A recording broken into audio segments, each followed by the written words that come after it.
വാ ബിഗ് ബണ്ണ, കൊട്ടാരം നിനക്ക് വേണ്ടി കാത്തിരിക്കുകയാണ്.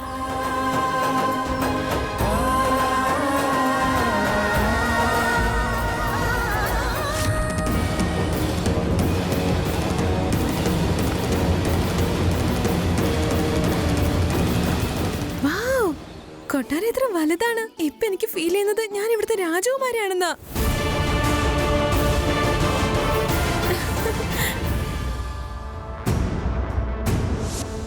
ഇരിക്കൂ.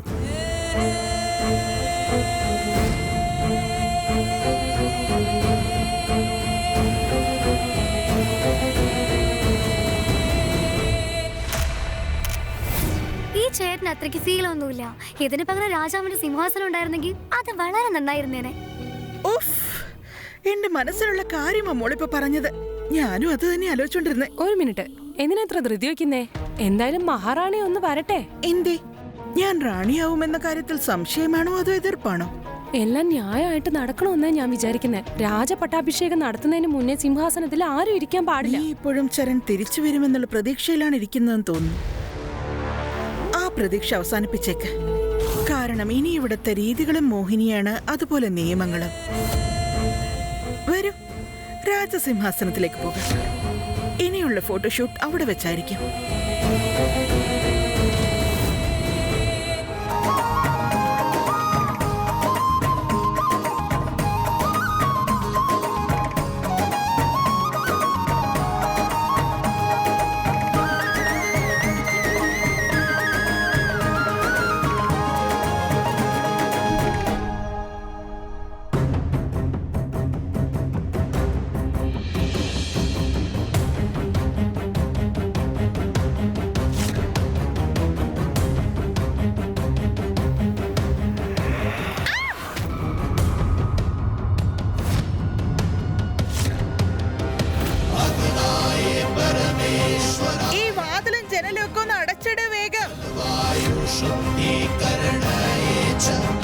ഇന്ന് രാജസിംഹാസനത്തിൽ ഇരിക്കുന്നതിൽ നിന്ന് എന്നെ തടയാൻ ആർക്കും ആവില്ല.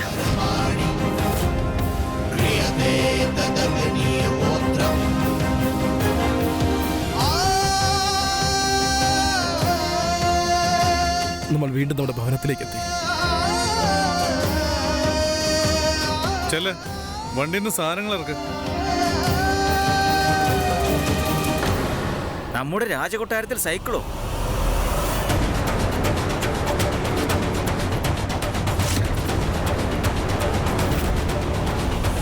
അതെങ്ങനെയാ? എനിക്ക് സൈക്കിൾ ഇവിടെ വിട്ടിട്ട് വരാൻ പറ്റില്ല. കൊട്ടാരത്തിനകത്തേക്ക് എല്ലാം കൊണ്ടുപോകാൻ പറ്റില്ല. ഈ സൈക്കിൾ ഞാനാണ് അവൾക്ക് ഗിഫ്റ്റ് ചെയ്തത്. ഇവരുടെ ജീവൻ തന്നെ ഇതില്ല ഉള്ളത്. അമ്മായി കൊണ്ടുവരട്ടെ, വിട്ടേക്ക്.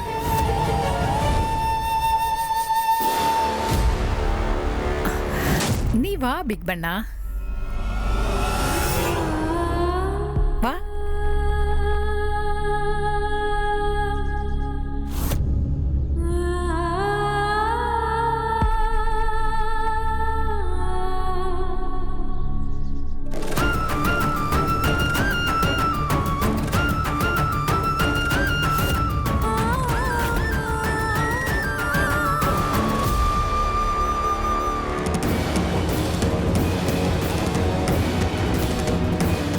മഹാറാണി ഇങ്ങനെ പെരുമാറിയ എന്റെ മോൾക്ക് ഇവിടെ സന്തോഷത്തോടെ ജീവിക്കാൻ പറ്റുമോ?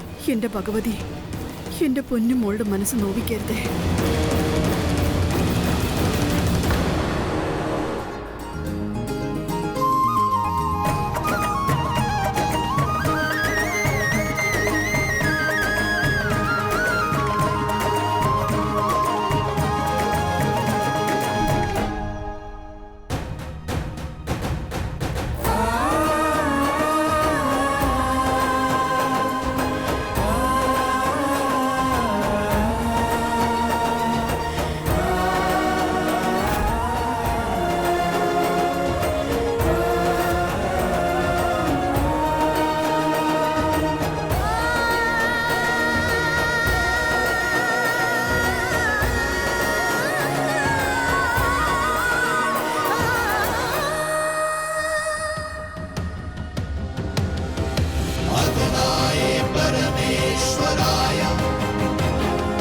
जलवायु शुद्धीकरणाय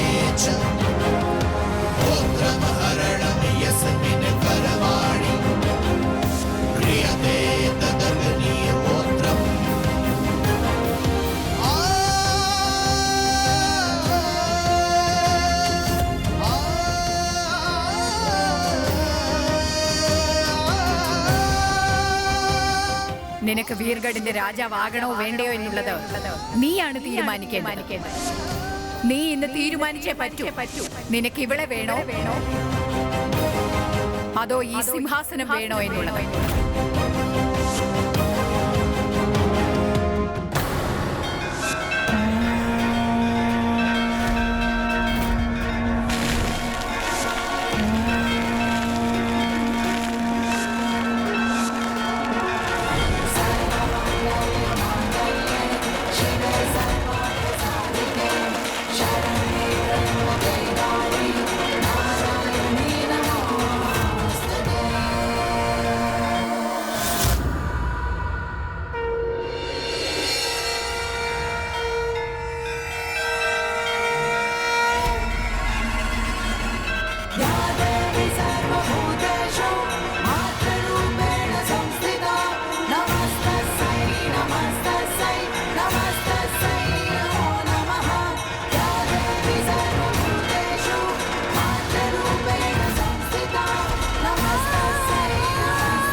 എന്താണ് പഴഞ്ചൊല്ല്? നാളെ ചെയ്യാനുള്ളത് ഇന്ന് തന്നെ ചെയ്യ്. ഇപ്പൊ തന്നെ ചെയ്യ്. ഇപ്പൊ ഇരുന്നില്ലെങ്കിൽ പിന്നെ എപ്പോഴാണ് ഇരിക്കാൻ പോകുന്നത്?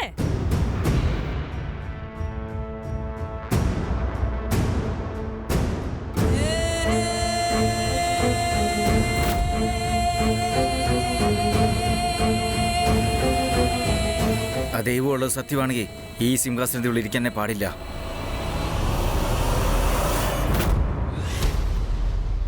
നിൽക്ക്.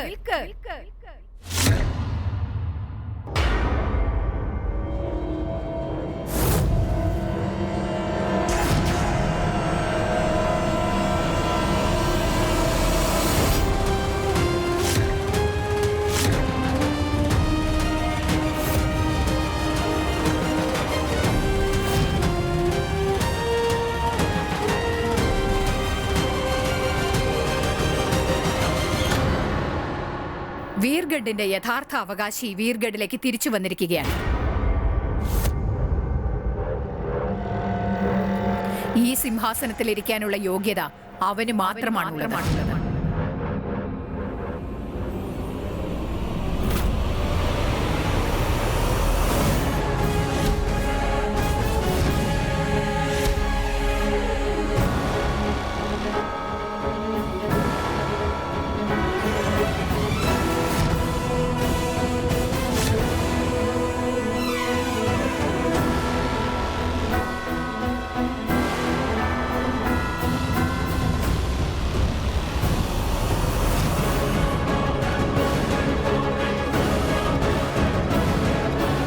ഞാൻ വരാൻ ഒരുപക്ഷെ വൈകിട്ടുണ്ടാവാം.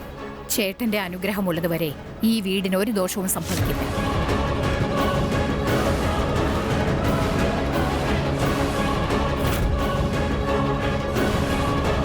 ശരൺ ചേട്ടാ,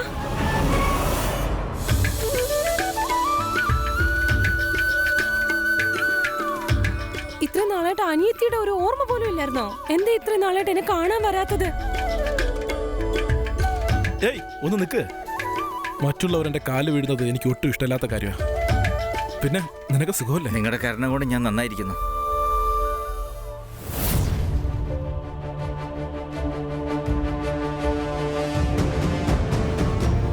വാ ശരൺ ബണ്ണ.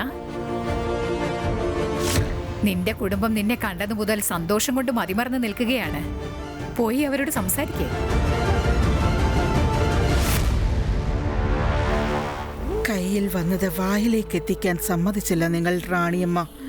ഈ നടന്നതൊരിക്കലും മോഹിനി അങ്ങനെ അങ്ങ് സഹിക്കില്ല. എന്തൊക്കെയുണ്ട് ചേട്ടാ, സുഖമല്ലേ? നിറങ്ങൾ കൊണ്ട് കളിക്കുന്ന ശീലം ഇനിയും നിങ്ങളെ വിട്ട് എങ്ങോട്ടും പോയില്ല എന്നാ എനിക്ക് തോന്നുന്നത്. അങ്ങനെ അത് എന്നെ വിട്ട് പെട്ടെന്ന് പോവോ സഹോദര? ഇന്നും ഞാൻ എന്റെ മനസ്സിലുള്ള വികാരങ്ങളെ നിറങ്ങളിലൂടെ ഞാൻ ക്യാൻവാസിലേക്ക് പാർത്തുകയല്ലേ. നിനക്കൊരു കാര്യം അറിയോ? നീ ഈ വീട്ടിലേക്ക് തിരിച്ചെത്തിയപ്പോ എന്റെ ജീവിതത്തിൽ വീണ്ടും നിറങ്ങൾ വന്നതുപോലെയുണ്ട്.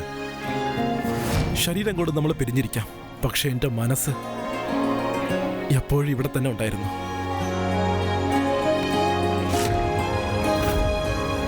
നിന്നെ കണ്ടപ്പോ എനിക്ക് ഒരുപാട് സന്തോഷമായി. ഇത്തിരി നാള് കഴിഞ്ഞ്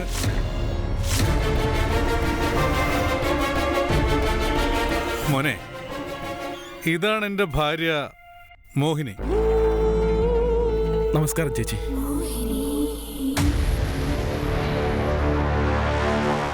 ചേച്ചി, ഈ വീട് വളരെ വലുതാണ്. ഒരു സൈഡിൽ നിന്ന് മറ്റൊരു സൈഡിലേക്ക് പോകാൻ തന്നെ നമുക്ക് വണ്ടി വേണം.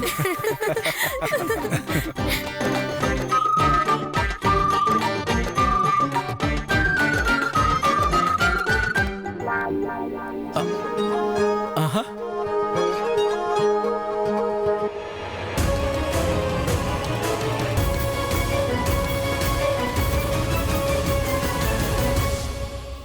നമസ്കാരം. റാണിയുടെ കടമകൾക്ക് മേൽ സ്നേഹം ഒന്ന് തിമിരം ബാധിച്ചിരിക്കുന്നു അല്ലേ?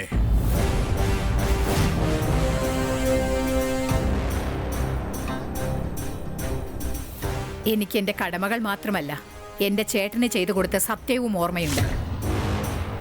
ഈ സിംഹാസനത്തിൽ ഇരിക്കാൻ ആർക്കാണോ യോഗ്യതയുള്ളത് അവരെ മാത്രമേ ഇരുത്തൂ എന്ന് ഞാൻ സത്യം ചെയ്തിട്ടുണ്ട്. പ്രജകളെ സ്വന്തം കുടുംബമായി കരുതുന്നവർ വേണം ഈ സിംഹാസനത്തിൽ ഇരിക്കാൻ. മദ്യലഹരിയിൽ പ്രജകളുടെ മേൽ വണ്ടി കയറ്റുന്നവൻ ഒരിക്കലും രാജാവാകാൻ പറ്റില്ല.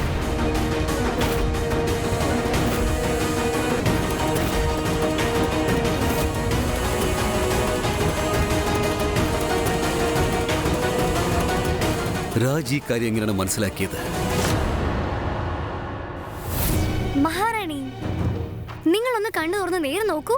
അവിടെ നിന്നിട്ടിരിക്കുന്ന ആ സ്ത്രീ ഉണ്ടല്ലോ, അവര് വീർഗരന്റെ മഹാറാണി മാത്രമല്ല, അമ്മയാണെന്നുള്ള കാര്യം മറന്നിരിക്കുകയാണ്. നിങ്ങളുടെ മകൻ ചെയ്ത തെറ്റ് മാത്രം നിങ്ങളെ കണ്ണിന് കാണുന്നുണ്ടല്ലോ, പക്ഷെ ശരൺ ചേട്ടൻ ചെയ്ത തെറ്റ് നിങ്ങൾ മറന്നുപോയോ? ശരിയല്ലേ?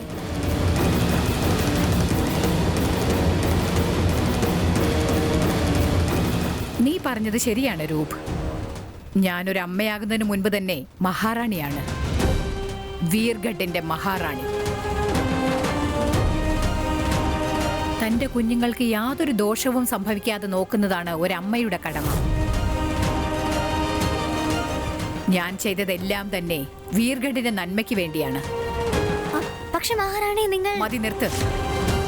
നീ പറഞ്ഞു കഴിഞ്ഞില്ലേ, ഇനി ഞാൻ പറയുന്നത് കേൾക്ക്.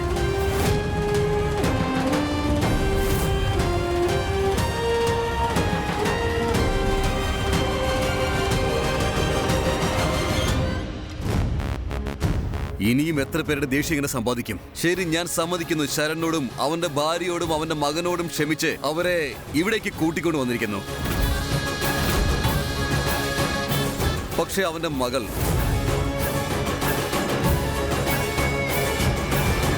സത്യം എന്താണെന്ന് മനസ്സിലാക്കിയതിന് ശേഷം എന്റെ 2 കുട്ടികളുടെ ജീവനേക്കാളും വലുതാണ്. അവരെ ഞാൻ അത്രത്തോളം സ്നേഹിക്കുന്നുണ്ട്. അതുകൊണ്ടാണ് അമ്മായി പൂർണ്ണ മനസ്സോടെ എന്റെ മുഴുവൻ കുടുംബത്തെ സ്വീകരിച്ചത്. മുഴുവൻ കുടുംബം എന്ന് പറയുമ്പോൾ എന്താ പറഞ്ഞു വന്നതെന്ന് മനസ്സിലായില്ലേ?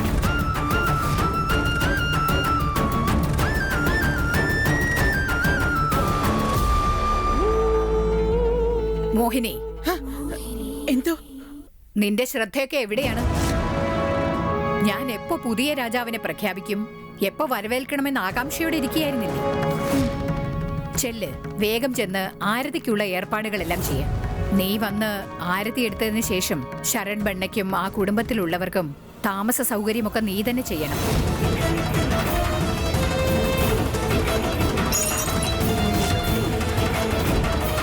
എനിക്ക് അവകാശപ്പെട്ട സന്തോഷങ്ങൾ തട്ടിത്തെറിപ്പിച്ചിട്ട് എന്നെ കൊണ്ട് തന്നെ സ്വാഗതം ചെയ്യിക്കുന്നു. എനിക്ക് എന്റെ തന്നെ കണ്ണ് കിട്ടിയെന്ന് തോന്നുന്നത്.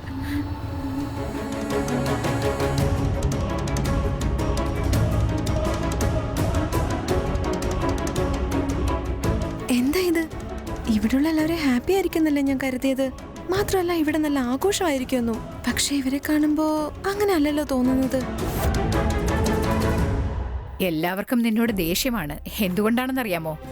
ഇത്രയും വർഷം വേർപിരിഞ്ഞിരിക്കുകയായിരുന്നല്ലോ. ഈ സിംഹാസനത്തിൽ മാത്രമല്ല, ജനങ്ങളുടെ മനസ്സിലും ഇടം പിടിക്കേണ്ടത് നിന്റെ കടമയാണ്. അത് നീ ചെയ്തേ മതിയാകൂ. നിങ്ങളുടെ അനുഗ്രഹം എന്റെ കൂടെ ഉള്ളിടത്തോളം കാലം എന്റേതായിട്ടുള്ള എല്ലാ കടമകളും ഒന്നുവിടാതെ ഞാൻ ചെയ്യും അമ്മായി. ഇതാണ് ഞാൻ നിന്നിൽ നിന്ന് പ്രതീക്ഷിച്ചത്. ശരിക്കും മുത്തശ്ശി മഹാറാണി ഇങ്ങനെയാണോ? അപ്പ കഥയിൽ എന്തൊക്കെയാണ് പറഞ്ഞത് അതുപോലെ തന്നെയുണ്ട്. ശരി ശരി, വാ. സിംഹാസനത്തിനടുത്ത് നിന്നുകൊണ്ട് നമുക്ക് ഫോട്ടോസ് എടുക്കാം. കിരീടധാരണത്തിന്റെ ഇൻവിറ്റേഷന് അത് ആവശ്യമുണ്ടാവും. ശരി ശരി.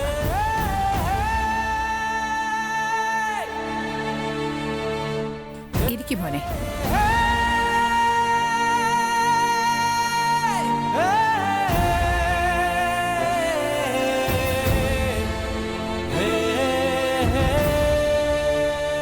എനിക്ക് മുന്നേ ആയിട്ട് എന്റെ പൂർവികർ ഇവിടെ ഇരുന്നിട്ടുണ്ട്.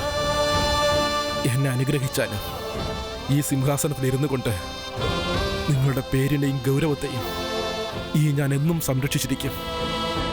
സ്നേഹം, ധൈര്യം, നന്മ, ഈ 3 കാര്യങ്ങളും എന്റെ ജീവനായി ഞാൻ കാണും.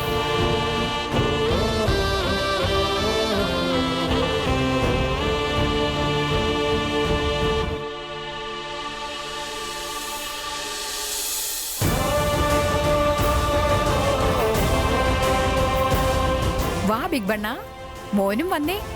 മോന്റെയും കൂടി ഒരു ഫോട്ടോ എടുക്കാം. വാ.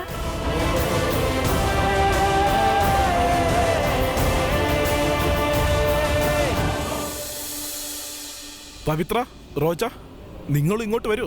അല്ലെങ്കിൽ ഞങ്ങളിവിടെ തനിച്ചായിരിക്കില്ലേ?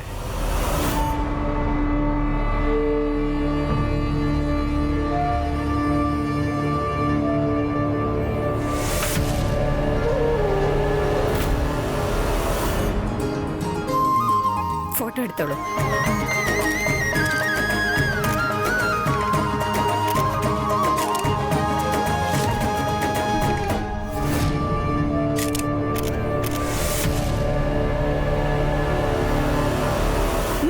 മതി മതി മതി, ഒരുപാട് ഫോട്ടോസ് എടുത്തു കഴിഞ്ഞു. ഇനി നമുക്ക് ധാരാളം ജോലിയുണ്ട്. നിങ്ങൾ പൊയ്ക്കോളൂ. ഞാനിപ്പോ വരാം. ഒന്ന് നിന്നേ, ഫോട്ടോസ് കാണട്ടെ. ഇതും ഇതും പിന്നെ ദാ ഇതും എല്ലാം ഡിലീറ്റ് ചെയ്തേക്കും. ഇനി ബാക്കി എത്ര ഫോട്ടോസ് ഉണ്ടോ അത് വേണം ന്യൂസ് പേപ്പറിലേക്ക് കൊടുക്കാൻ. മനസ്സിലായോ? ഫാമിലി ഫോട്ടോയിൽ ഈ റോജ ഒരിക്കലും ഉണ്ടാകാൻ പാടില്ല.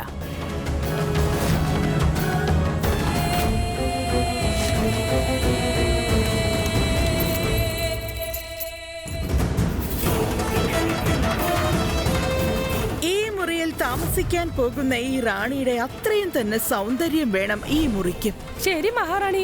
എന്റെ കയ്യിൽ നിന്ന് എന്റെ രാജസിംഹാസനം നിങ്ങൾ തട്ടിയെടുത്ത്, പക്ഷേ ഈ മുറി തട്ടിയെടുക്കാൻ ഞാൻ അനുവദിക്കില്ല.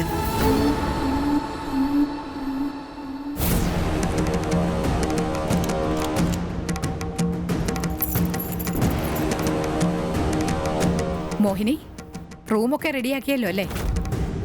പൂട്ട് ഭയങ്കര കട്ടിയാണ്, തുറക്കാനേ പറ്റുന്നില്ല. വാതിൽ എങ്ങനെ തുറക്കാനാ? ഇതിന്റെ താക്കോൽ ഈ താക്കോൽ കൂട്ടത്തിന്റെ കൂടെ ഇല്ല. ഞങ്ങള് വേറെ ഏതെങ്കിലും ഒരു മുറിയിലേക്ക് ഷിഫ്റ്റ് ആയിക്കോളാം. പറ്റില്ല. രാജപദവി രാജാവിൽ നിന്നും തട്ടിപ്പറിക്കാൻ ആർക്കും പറ്റില്ല. ഇതൊന്നും പറഞ്ഞാൽ നിനക്ക് മനസ്സിലാവില്ല.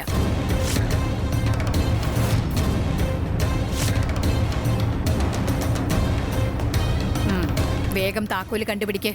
ശരി.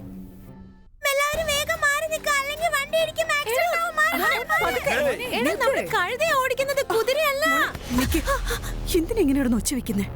അമ്മ കാണുന്നില്ലേ? അമ്മയുടെ മോന്റെ കുസൃതി കാരണം ഒച്ചയുടെ തൊണ്ട മുഴുവനും പോയി. ഞാൻ മറ്റെവിടെയെങ്കിലും ചാവിയുണ്ടോ എന്ന് പോയി നോക്കിയിട്ട് വരാം. മോനെ, സൂക്ഷിച്ച് സൂക്ഷിച്ച്. മോഹിനി,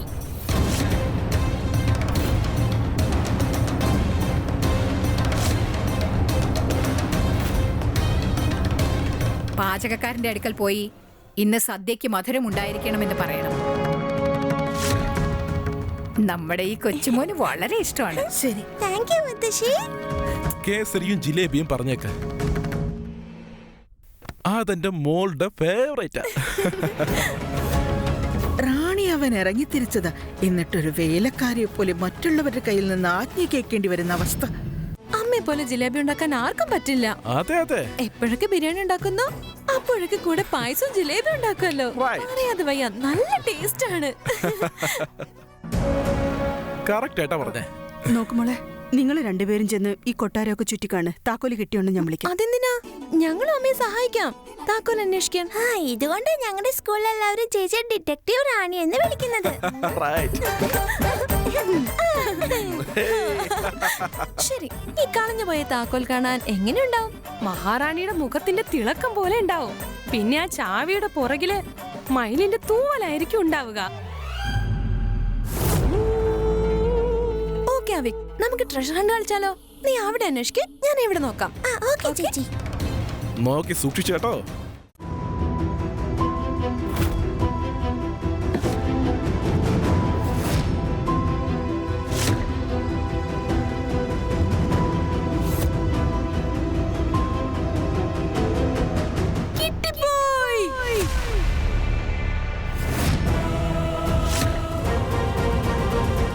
താക്കോല് കിട്ടിയെന്നോ? എവിടെ? താക്കോൽ അവരുടെ കയ്യിലുള്ളത്. അവരുടെ വളയില് ഞാൻ മയിൽപീലി പോലെ എന്തോ കണ്ടു.